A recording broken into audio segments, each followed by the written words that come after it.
संख्याओं पर संक्रियाओं के प्रगुण अर्थात नियम। कौन कौन सी संक्रियाएं आपकी चलती हैं? तो आपको पता है जोड़, घटाना, गुणा, भाग, ये 4 आपकी संक्रियाएं हैं।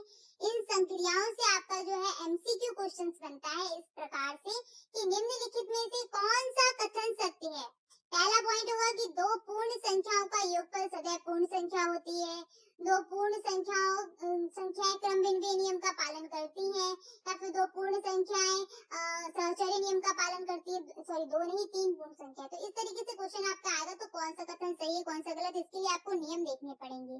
ठीक है, संक्रियाएं कौन कौन सी होंगी? प्लस, माइनस, मल्टीप्लाई और डिवाइड, ये 4 आपको देखनी है कि ये कौन कौन से नियम का पालन कर रही है, कौन से नियम का नहीं। सबसे पहले है आपका योग का प्रगुण। तो इसमें सबसे पहला जो नियम आएगा वो आएगा संवरक प्रगुण। क्या होता है ये संवरक प्रगुण? तो दो पूर्ण संख्याएं कौन कौन सी है, एकदम से माइंड में क्लिक होना चाहिए।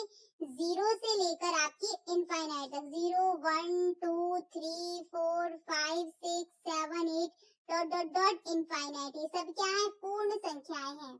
तो ये संवरक नियम कहता है कि दो पूर्ण संख्याओं का योगफल सदैव एक पूर्ण संख्या होती है। जैसे 3 में 4 को ऐड करो, 3 क्या है? पूर्ण संख्या है। 4 भी क्या है? पूर्ण संख्या है। 4 3 कितने हो गए? 7। 7 भी क्या निकल के आया? पूर्ण संख्या। ऐसे 8 और 0 ऐड किया, कितना आया? 8। ये तीनों ही क्या है? पूर्ण संख्याएं हैं। सेम ऐसे ही हमने एक एग्जांपल और ले लिया, 5 प्लस 4, 5 और 4 दोनों हैं क्या? पूर्ण संख्याएं। इनको ऐड करने पर क्या मिलेगा? 9। 9 भी क्या है? एक पूर्ण संख्या है। ऐसे एक और एग्जांपल ले लीजिए यहाँ पर, 12 प्लस 8, 12 और 8 कितने हो गए? 20। 12 भी एक पूर्ण संख्या, 8 भी पूर्ण संख्या और योगफल भी क्या है? पूर्ण संख्या। तो जो आपका योग है उसमें योगफल में जो पूर्ण संख्या है वो संवरक नियम, संवरक प्रगुण उसमें क्या होता है? लागू होता है। ठीक है, ये संवरक प्रगुण इसमें लागू होगा। इस तरीके से ध्यान रखना है इसको। अगला है क्रम विनिमय प्रगुण। क्रम विनिमय प्रगुण में क्या होता है? इसमें क्रम बदल जाएगा। क्रम विनिमय का मतलब है क्रम का बदल जाना। तो दो पूर्ण संख्याओं का योग क्रम बदलने पर भी अपरिवर्तित रहता है, बदलता नहीं है। ठीक है, अगर मैं क्रम को चेंज कर दिया तब भी क्या रहेगा? अपरिवर्तित रहेगा। For example a plus B और हम फिर कर दे b प्लस ए, तो क्या है? a में b को ऐड करो चाहे b में a को ऐड करो, बात बराबर ही रहेगी। जैसे 5 प्लस 3 कितने हो गए? 8। अब 3 प्लस 5 करो तब भी कितना आएगा? 8 ही आएगा। 4 प्लस 7 कितने हो गए? 11। और 7 में 4 ऐड करो तब भी क्या आएगा? 11 ही आएगा। एक और एग्जांपल यहाँ पर देख लीजिएगा, 3 प्लस 2 कितने हो जाएंगे? 3 2 5, और यहाँ पर 2 में अगर 3 ऐड करें तब भी क्या आएगा? 5 ही आएगा। क्रम बदला लेकिन मान में कोई परिवर्तन नहीं हुआ। तो यहाँ पर जो पूर्ण संख्याएं हैं वो योग में क्रम विनिमय नियम का भी पालन करती हैं, संवरक का भी किया और क्रम विनिमय का भी पालन करती हैं। ये आपको पॉइंट याद रखना है। अगला क्या कहता है? सहचर्य प्रगुण। या इसका मैं एक और एग्जांपल आपको दिखा दूं जिससे आप सेटिस्फाई हो जाएंगे अच्छे से। यहाँ पर मैंने यहाँ पर ले लिया एक आपका 11 प्लस 3, 11 और 3 कितने हो जाएंगे? 14 हो जाएंगे। और 3 में अगर हम 11 ऐड करते हैं तब भी आंसर कितना आएगा? 14 आएगा। ठीक है, चलो सहचर्य प्रगुण क्या होता है? तो यहाँ पर 3 संख्याएं ली जाएंगी। इन 3 संख्याओं का योग निकालते समय आप क्या करो? किन्हीं भी 2 संख्याओं को पहले ऐड कर लो और उसका योगफल निकालने के बाद उसमें अगर आप तीसरी संख्या को जोड़ेंगे तो योगफल अपरिवर्तित रहेगा। जैसे मैंने 3 संख्या यहाँ पर मानी, पहली a, दूसरी b और तीसरी c। तो सबसे पहले कंडीशन में हमने क्या किया? b और c को ऐड कर लिया और उसमें a को ऐड कर दें। या फिर दूसरी कंडीशन में हम a और b को ऐड करें और उसके बाद हम c को ऐड करें। तो जो मान निकल के आएंगे वो दोनों मान ही क्या होंगे? बराबर होंगे, बदलेंगे नहीं। जैसे यहाँ पर देखिए, 2 मैंने यहाँ पर जो संख्या भी ली है वो क्या ली? एक तो 2 ली, दूसरी 3 और तीसरी 1। 2 3 1 ली है। तो पहले मैंने क्या किया? 3 और 1 को जोड़ा, कितना आया? 4। और फिर इस 4 में 2 को जोड़ दिया, कितना आ गया? मान 6। अगली कंडीशन में 2 और 3 को जोड़ा, 5 हो गया। और इस 5 में 1 को जोड़ा, कितना हो गया?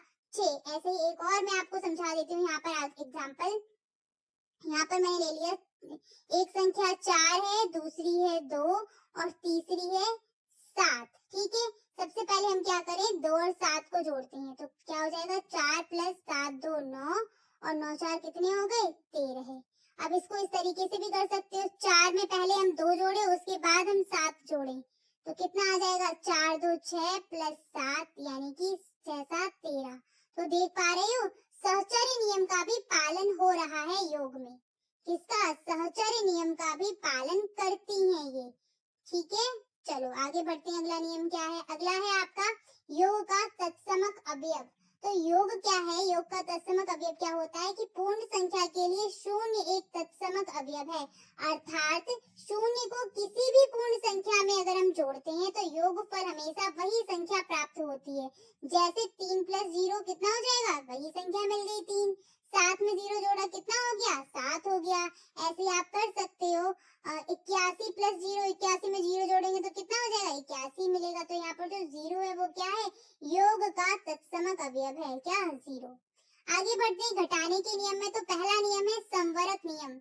संवरक नियम में क्या होता है कि किन्हीं दो मतलब अगर जैसे हम घटाएंगे तो वही संख्या यानी कि पूर्ण संख्या ही प्राप्त हो, तो किन्हीं दो पूर्ण संख्याओं का अंतर सदैव पूर्ण संख्या नहीं होती। क्यों नहीं होता, देखो 4 में से 3 घटाया तो हमें पूर्ण संख्या मिली, लेकिन 5 में से अगर हमने 8 मतलब 5 - 8 करें तो यहाँ -3 प्राप्त होगा। -3 पूर्ण संख्या नहीं है, क्योंकि पूर्ण संख्याएं कहाँ से शुरू होती है हमारी, 0 1 2 3 4 5 6 डॉट डॉट डॉट इनफाइनाइट।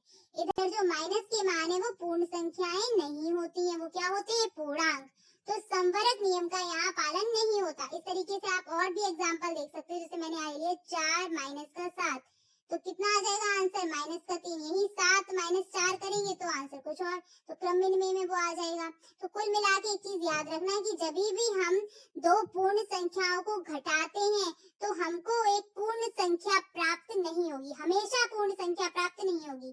लेकिन योगफल में है कि जब भी हम दो पूर्ण संख्याओं को जोड़ेंगे तो सदैव हमको एक पूर्ण संख्या मिलेगी ही मिलेगी। क्रम विनिमय में देखिएगा क्या होता है कि क्रम विनिमय नियम का ये पालन नहीं करती है, क्रम विनिमय यहाँ पर लागू नहीं होता। ये जैसे हम क्रम बदलेंगे मान बदल जाएगा। 5 - 2 और 2 - 5, 5 में से 2 को घटाइए कितना आएगा, 3, और 2 में से 5 मतलब -5 है यहाँ पर, तो यहाँ माइनस में आंसर आएगा -3, दोनों इक्वल नहीं है। ठीक है, ऐसे यहाँ देखो 11 - 8 कितना हो जाएगा, 3, और 8 - 11 कितना हो जाएगा, -3, इक्वल नहीं है। 18 में से 7 गई कितना आया, 11, और 7 - 18 कितना आएगा, -11। ऐसे एक और मैं बता देती हूँ आपको, 9 - 4, और यहाँ पर देख लेते हैं 4 - 9, 9 में से 4 गई कितना बचेगा, 5, यहाँ कितना आएगा, 9 में से 4 जाएंगे 5 और माइनस की, तो दोनों ही मान देख पा रहे हो इक्वल नहीं है। तो क्रम बदलने पर मान बराबर नहीं आ रहा, जबकि जोड़ में बराबर आता था। तो व्यवकलन में या फिर घटाने में, घटाने को हम व्यवकलन भी बोलते हैं, तो व्यवकलन या फिर घटाने में क्रम विनिमय नियम लागू नहीं होता। ठीक है, आगे बढ़ते हैं सहचर्य नियम। अब सहचर्य क्रम विनिमय लागू नहीं होता, सहचर्य भी नहीं होगा, घटाने पर भी सहचर्य नियम लागू नहीं होगा। किस तरीके से, हमने यहाँ 3 संख्या ले ली, 5 4 और 3। तो सबसे पहले हमने 5 में से 4 को घटाया, कितना आया, 1, और उसमें से हम 3 को करेंगे माइनस, तो आंसर आएगा -2। यही हम उल्टा कर दें कि 5 और फिर माइनस करें इसमें 4 - 3 को, तो 4 में से 3 गया, 1 बचा, और 5 में से 4 1 जाएगा 4। तो मान क्या है, बराबर नहीं आ रहे हैं। ऐसी अगली कंडीशन है कि 8, यहाँ पर मैंने संख्या ली है 8 7 और 2।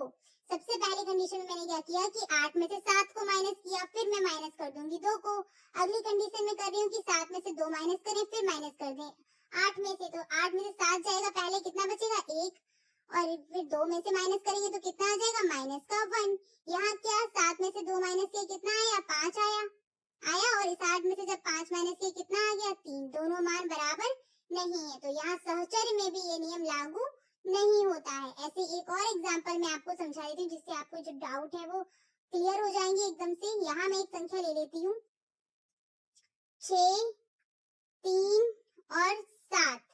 ठीक है, तो सबसे पहले हम क्या करते हैं, 6 - 3 - 7 इस तरीके से करते हैं। तो 6 - 7 में से 3 जाएगा कितना आ जाएगा, -4 आ जाएगा, और 6 माइनस माइनस प्लस 6 4 कितने हो गए, 10 हो गए। पहला तो ये हो गई मेरी कंडीशन, कितना आया मान यहाँ पर, 10 आया। अब अगली कंडीशन में क्या करेंगे हम,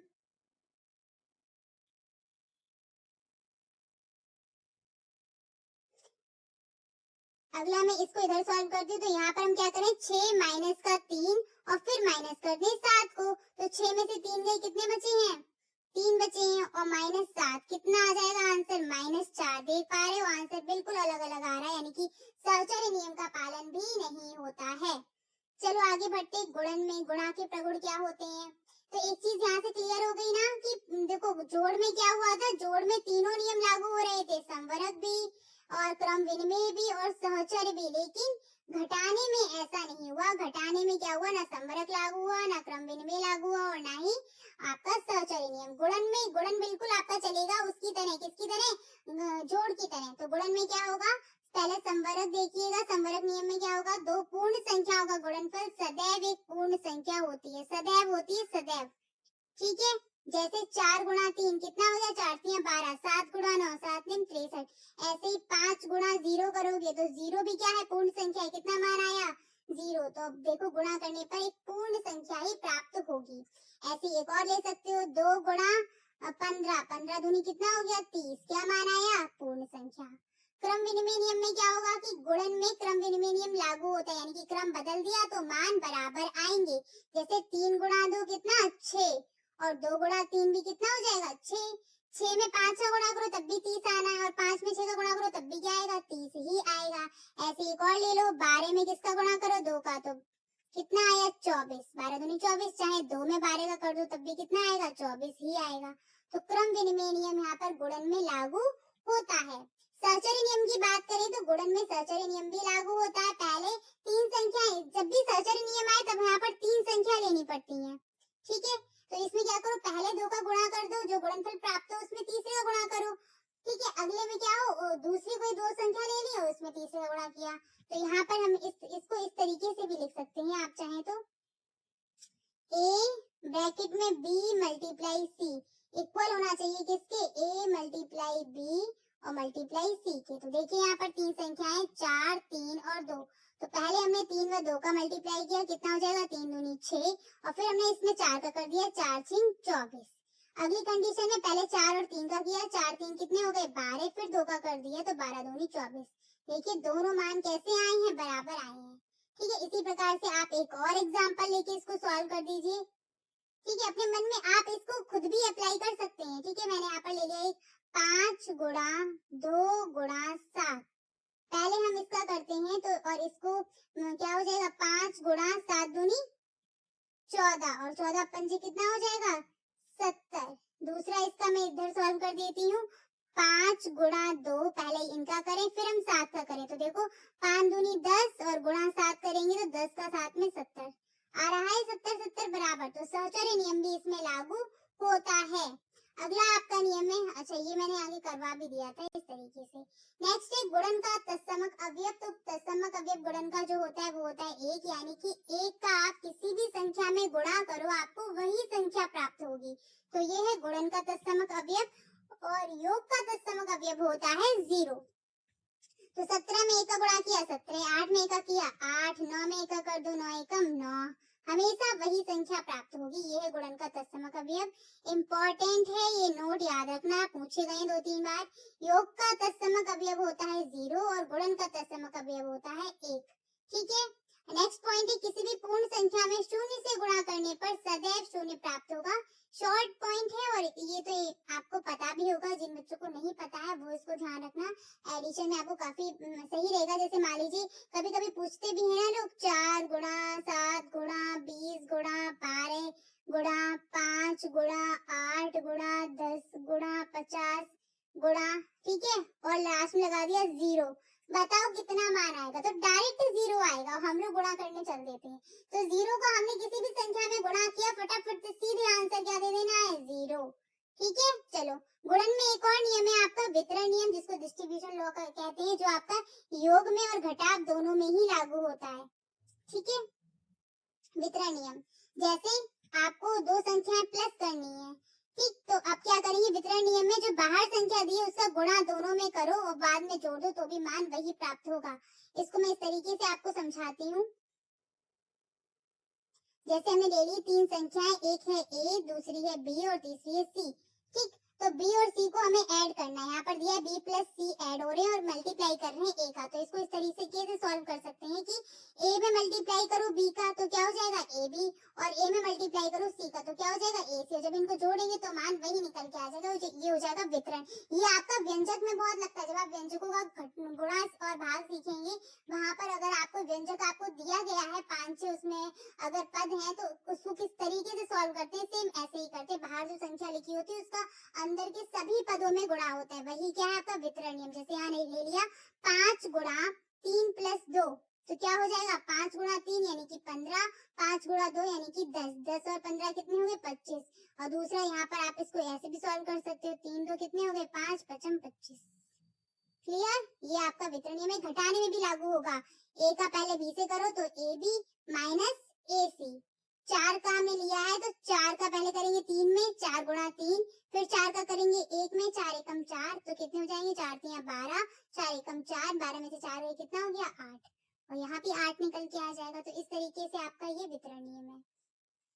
भाग का नियम देख लेते हैं। तो संवरक नियम में पालन नहीं होता है, क्योंकि ऐसा नहीं है कि हमेशा दो पूर्ण संख्याओं को अगर हम डिवाइड करें तो पूर्ण संख्या ही प्राप्त हो।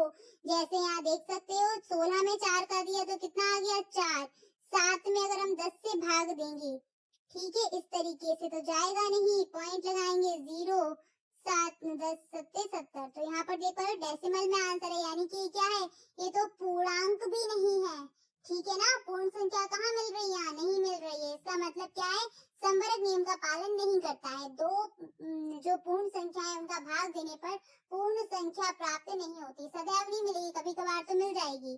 क्रम विनिमय नियम में भी सेम है, क्रम विनिमय नियम का पालन नहीं करता। अगर हमने क्रम बदल दिया तो आंसर सीधे सीधे चेंज होना है। जैसे 32 में हमने भाग दिया 16 से तो 16 दूनी 32 हो जाएगा, लेकिन अगर हम 16/32 कर दें, 32 से 16 में भाग देंगे तो डेसिमल में आंसर आएगा या फिर फ्रैक्शन में आ जाएगा आपका। इस तरीके से 16/32, 16 से कट रहा है, 16 कम 16, 16 दूनी 32, या तो 1/2 लिख सकते हो, नहीं तो डिवाइड करो कितना आएगा 0.5। ठीक, तो आंसर बिल्कुल बदल जाते हैं क्रम विनिमय में। ऐसे आप एक और ले सकते हो, यहाँ पर 8 में भाग दो 4 से तो कितना हो जाएगा 4 एकम 4, 4 दूनी 8, कितना आया 2। यहाँ पर कर दो 4/8 तो 4 एकम 4, 4 दूनी 8, यहाँ कितना हो गया 1/2। बदल के आ रहा है आंसर की नहीं। सेम सहचर्य नियम में भी ये लागू नहीं होगा अब कि 3 संख्याएं पहले हमने किसी 2 का डिवाइड दे दिया उसके बाद तीसरी का दे रहे हैं, तो वहां पर भी ये लागू नहीं होगा। फॉर एग्जाम्पल यहाँ 3 संख्याएं ली है 8, 4 और 2, तो पहले हमने 4 और 2 का डिवाइड दिया, कितना आ गया 2 आ गया, फिर इस 2 से 8 में दिया, कितना आया 2 चौके 8। अब इसका उल्टा करो, पहले 8 और 4 का दो तो कितना हो जाएगा 4 दूनी 8, फिर जब 2 से इसमें देंगे तो 2 एकम 2, आंसर बराबर नहीं आ रहा, ठीक है। तो ये सहचर्य नियम का पालन भी नहीं करती है। यहाँ से कंक्लूजन आप निकाल सकते हो डायरेक्ट। यहाँ मैंने 4 संक्रियाएं लिख दी हैं। संवरक जो है, संवरक प्रगुण जो है वो आपका योग में और गुणन में लागू होता है, बाकी घटाव में और भाग में ये लागू नहीं होता, ध्यान रखना। इसमें और इसमें लागू नहीं होता। सेम आपका है क्रम विनिमय नियम, योग में लागू होगा, गुणन में लागू होगा, लेकिन घटाव में और भाग में लागू नहीं होगा। सहचर्य नियम भी योग में और गुणन में लागू होता है, पर घटाव में और भाग में लागू नहीं होता। इसके बाद गुणात्मक तत्समक कौन सा है, तो वो है 0, योगात्मक तत्समक कौन सा है तो वो है 0, और गुणात्मक तत्समक कौन सा है तो वो है आपका 1। नोट पॉइंट देखो, किसी भी पूर्ण संख्या में 0 से भाग देने पर सदैव अपरिभाषित निकल के आता है। जैसे 5/0 कर दिया तो अपरिभाषित, 0/5 कर देंगे तो यहाँ डिवाइड हम दे रहे हैं 5 से तो मान आ जाएगा 0। हमेशा नीचे वाले से यानी कि डिनोमिनेटर से या फिर हर से भाग देते हैं ना, इसलिए। ठीक, 16/0 भी क्या है अपरिभाषित। 0 में किसी संख्या से भाग देने पर आंसर 0 आता है, 0 में देंगे तो 0 ही आएगा, और 0 से देंगे तब अपरिभाषित आता है। किसी भी संख्या में 1 से भाग देने पर सदैव वही संख्या प्राप्त होती है, ठीक है, वही संख्या मिल जाएगी 1 से भाग देने पर। तो आज सिर्फ इतना ही रखेंगे, मिलेंगे फिर आपकी अगली क्लास में। थैंक्स फॉर वॉचिंग, और प्लीज अपने दोस्तों को शेयर करते रहा करिए, क्लास को जितना हो सके ज्यादा से ज्यादा शेयर करिएगा, ठीक है। चलिए, thanks for watching and please like share and subscribe my channel. Bye bye, take care.